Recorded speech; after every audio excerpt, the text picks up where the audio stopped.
আজকে আমি তেলাপিয়া মাছের ঝাল করব। আমি দেখো কয়েক টুকরো মাছ নিয়ে নিয়েছি। এই মাছের মধ্যে এবার আমি লবণ আর হলুদ মাখিয়ে মাছের মধ্যে আমি একটু লেবু চিপড়ে দিয়ে দেবো, কারণ লেবুটা চিপড়ে দিলে এর মধ্যে লবণ টবণগুলো ভালোভাবে বেশ ঢোকে আর খেতেও ভালো লাগে মাছটা। আমি লেবুটা চিপে এবার এটা মেখে নেব মাছটা।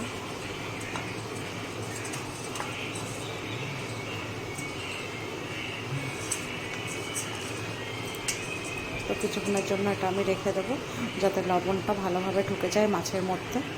আমি মাছ ভাজার জন্য কড়াই গরম করে নিয়েছি, এরপর আমি তেল দিয়ে দেবো কড়াইয়ে। তেলটা গরম হয়ে গেছে, এবার আমি মাছগুলো দিয়ে দেবো।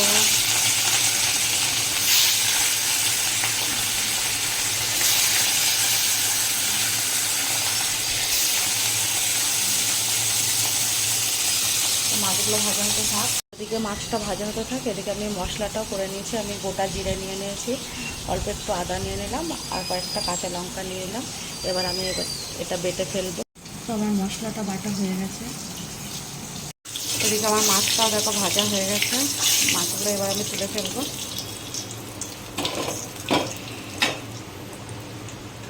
আবার যে কটা আছে আমি দিয়ে দিই।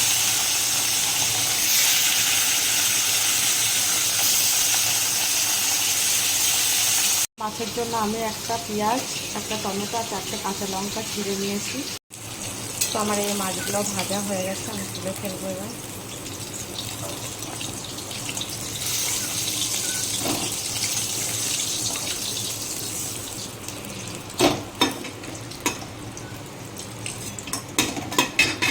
এই তেলেই আমি গোটা জিরে ফোড়ন দিয়ে দিলাম।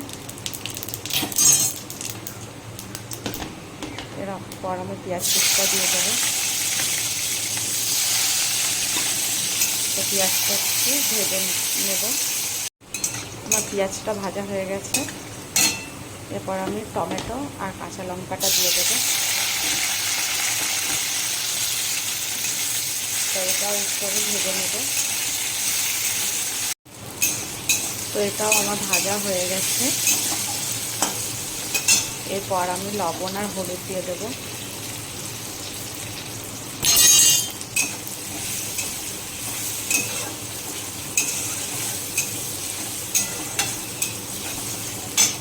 এরপর আমি ওই বাটা মশলাটা দিয়ে দেবো।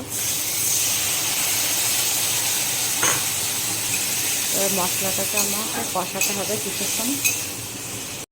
মশলার মধ্যে থেকে যতক্ষণ তেল না ছাড়বে ততক্ষণ আমাকে একটু ভালো করে কষিয়ে নিতে হবে, তা না হলে ওই কাঁচা মশলার গন্ধ বেরোবে।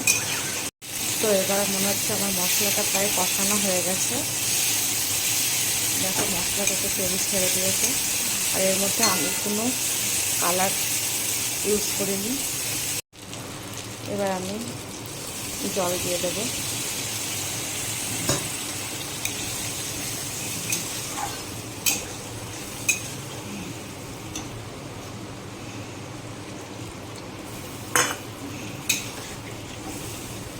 তো আমি আর একটু জল দিয়ে দেবো।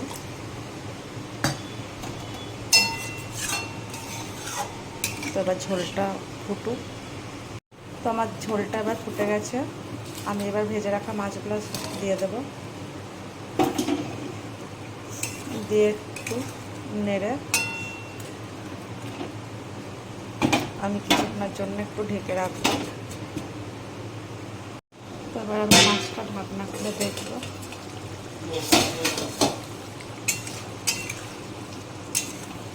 অনেকটা ঝোল থেকে গেছে, আর একটু আমি ঝোল শুকিয়ে নেব, কারণ এটা একটু ঝাল করবো, তো তাই ঝোল আর একটু আমাকে শুকাতে হবে। তো আমি গ্যাসটা বাড়িয়ে দিই। তো আমার ঝোলটা অনেকটাই শুকিয়ে গেছে, এবার মাছটা হয়ে গেছে। এইটুকু ঝোল থাকবে, কারণ এইটুকু ঝোল থাকলে পরে টেনে নেবে। এবার আমি নামিয়ে ফেলবো মাছটা। দেখো আমার তেলাপিয়া তেল ছাড়াটা রেডি হয়ে গেছে, দেখতে কত সুন্দর লাগছে। তো যদি তোমাদের এই রেসিপিটা ভালো লাগে তো অবশ্যই একটা লাইক করবে। তো ধন্যবাদ।